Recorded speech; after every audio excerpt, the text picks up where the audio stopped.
வயசான காலத்துல நீ ஏன்பா இப்படி ஏத்தி கழுத்து கடியில இருக்க கட்டி எல்லாம் ரிமூவ் பண்றேன்னு கஷ்டப்படுத்துறீங்க. தம்பி வால்ல இருக்க முடிய கூட விட்டு வைக்க மாட்டீங்களா? ப்ளீஸ்ப்பா போதும்பா. நான் தொடக்குலையாவது வேண்டாம்ப்பா விடுங்களேன்.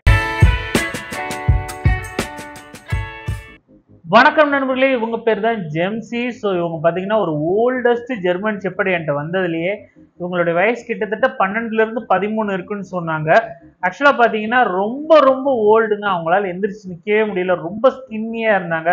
இருந்தாலும் அவங்க பெட் பேரண்ட்ஸ் வந்து இவங்களுக்கு ஸ்பெஷலாக ஆள் வச்சு பார்த்துக்கிட்டு தான் இருந்தாங்க. ஆனால் என்னென்னா இந்த ஃபர்ரு கட்டி சேர்றது இது வந்து ரொம்ப ஹெவியாக இருந்தது. ரீசெண்டாக நம்மளை பற்றி தெரிஞ்சுக்கிட்டதுனால இவங்க நம்ம இடத்துக்கு கூட்டிகிட்டு வந்திருந்தாங்க.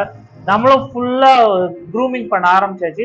ஆனால் நான் வர்றதுக்கு முன்னாடி ஒரு வாரத்தை டாக்டரை கன்சல்ட் பண்ணிட்டு வர சொன்னேன். பிகாஸ் வந்து இது வந்து கொஞ்சம் ஓல்டான ஜெர்மன் ஷெப்பர்ட். நம்ம வந்து ஃபர்ரை எடுத்துட்டோம் அப்படின்னா பாடி டெம்பரேச்சர் மெயின்டைன் பண்ண முடியாது. ஸோ அதனால் ஏதாவது சீரியஸ் ப்ராப்ளம்ஸ் வரலாம் அப்படின்னு கேட்டேன்.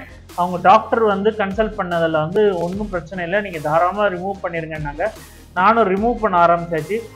கட்டிகள்லாம் பார்த்தீங்கன்னா ஸ்கின்னுக்கு ரொம்ப அட்டாச்சாக இருந்தது. அதனால அந்த இடத்துல இருக்க கட்டிகள்லாம் எடுக்கிறதுக்கே வந்து ரொம்ப இது ஸ்கின்னே வந்து எடுக்கிற மாதிரி, ஸ்கின் தெரிகிற அளவுக்கு வந்து நம்ம எடுக்கிற மாதிரி ஆகிப்போச்சு. பேக் போர்ஷன்லலாம் அவ்வளோவா வந்து அதை அஃபெக்ட் பண்ணலை. நம்ம நார்மலாக தான் எடுத்தோம். பட் வந்து கழுத்து அந்த இது படுப்பாங்க பார்த்தீங்களா, செஸ்ட் போர்ஷன், அந்த போர்ஷன்ஸில் இருக்க கட்டிகள் எல்லாமே ரொம்ப ரொம்ப மோசமாக இருந்தது. இதை ரிமூவ் பண்ணுறதுக்கு தான் எனக்கே ரொம்ப கஷ்டம் வருது. நீங்கள் பார்த்தா தெரியும், அப்படியே அந்த 4-5 தடவை அந்த இடத்துல ட்ரிம்மர் போட்டு போட்டு போட்டு போட்டு தான் எடுக்க முடிஞ்சது. அதனால் ஸ்கின் கிட்டத்தட்ட எக்ஸ்போஸ்டாக தான் இருந்தது. அவங்க பெட் பேரண்ட்ஸ்கிட்ட நான் இன்ஃபார்ம் பண்ணிட்டேன், கொஞ்சம் நாளைக்கு மண்ணிலையோ இல்லை சகதியிலையோ தூசிலையோ படாமல் பார்த்துக்கோங்க அப்படின்னு. ஸோ அவங்க வந்து ஒரு கான்கிரீட் பில்டிங் இருக்குது, நாங்கள் நீட்டாக அங்கே ஒரு 10-20 நாள் வச்சுக்கிறோம் அப்படின்னாங்க.